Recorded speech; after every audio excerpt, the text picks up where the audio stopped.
الله مهربان به جبرائیل امین علیه السلام میفرمایند بعد از آنی که دوزخی ها داخل دوزخ و جنتی ها داخل جنت هستند، میگه رسول الله صلی الله علیه و سلم در یک جا استراحت دارند که 12,000 تا دروازه دارند، با تمام کسانی که داخل جنت هستند نشستگی‌اند. میگه الله مهربان رحمت خدا را نشان میده، مهربانی خدا را ما ببینیم. الله مهربان به جبرائیل امین علیه السلام میفرماید جبرائیل یک بار دوزخ رفته از حال امت حبیب من خبر بگیر که در چه حالند.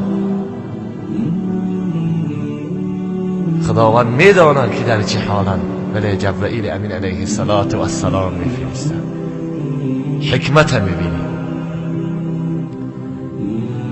حضرت جبرائیل امین علیه السلام میبیا میگه از همه بالاترین طبقه دوزخ امت پیامبر صلی الله علیه و سلم هستند. کسایی که گناه کبیره میکنن از دنیا به توبه میروند، توبه نکرده خداوند جانشون میگیره.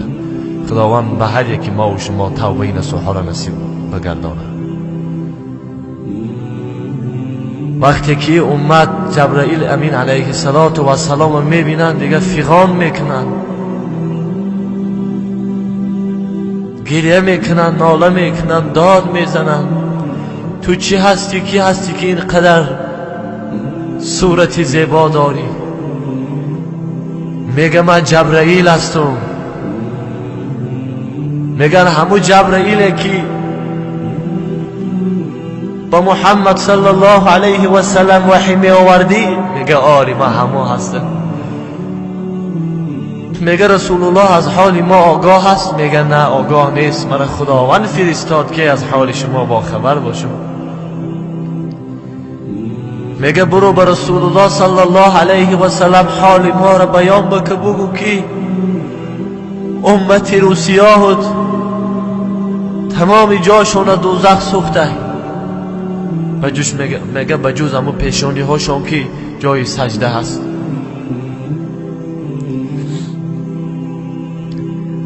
بگو که تمام چهره هاشون دوزخ سوزانده، سیاه کرده است، بداد ما برسه. جبرائیل امین علیه السلام نزد الله میبیا، بیان میکنه واقعه را. الله میفرماید برو به حبیب من بگو که امتش ده همه حالت. میگه رسول الله در حال استراحت بودم، جبرائیل امین میبیا و بیان میکنه که یا رسول الله سلام امتی دوزخی های شما را آوردم، امت های شما که در دوزخ نیستش سلام همه را آوردم و امت شما فرمودن که برو با محمد صلی الله علیه و سلم بگو که دوزخ چهره های ما را سیاه کرده است، ما در عذاب سخت هستیم، به داد ما برسن.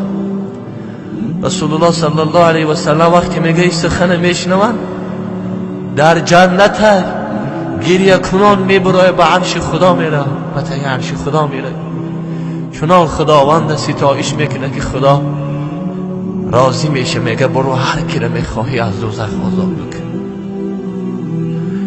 رسول الله صلی الله علیه و سلم ملائکه ها وقتی که طرف دوزخ میبیارن برای امتهای عاصی را آزاد کردن،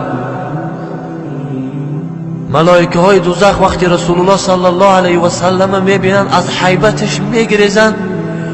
مالک میگه کجا میری؟ میگه ما جرأت نداریم که رو پروی محمد رسول الله امت شب بسوزانیم، عذاب بتیم. میگه نزدیک میشه دوزخ میبینه، دوزخ از حیبت رسول الله فرار میکنه.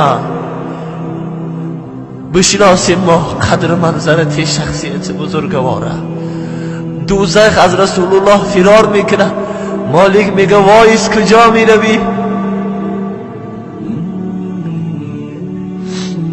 میگه محمد صلی الله علیه و سلم میبیا، من طاقتش ندارم، رسول الله میبیا دوزخ نگاه میکنه، همه رسول الله هم میبینه، فیغان میزنه، میگه ای دوزخ، کسی که در داخلت چین یک دانی گندم ایمان داره برار. میبرارن تا چینی نیم دانی گندم میروه. کسی چینی نیم دانی گندم ایمان داشت میگه او را براره و باقی در دوزخ میمونن. خداوند مهربان ما و شما را از همون گروهی کرده باشه که به توبه از دنیا بمیریم و با همراهی رسول الله صلی الله علیه و سلم داخل جنت بدراییم. این دنیا و قد دنیا نیست، این دنیا و قد دنیا نیست که دل بندیم و راحت بگیم و کیف صفا فقط بگیم. یک روز مرگ همه راحت های ما را میشکنه.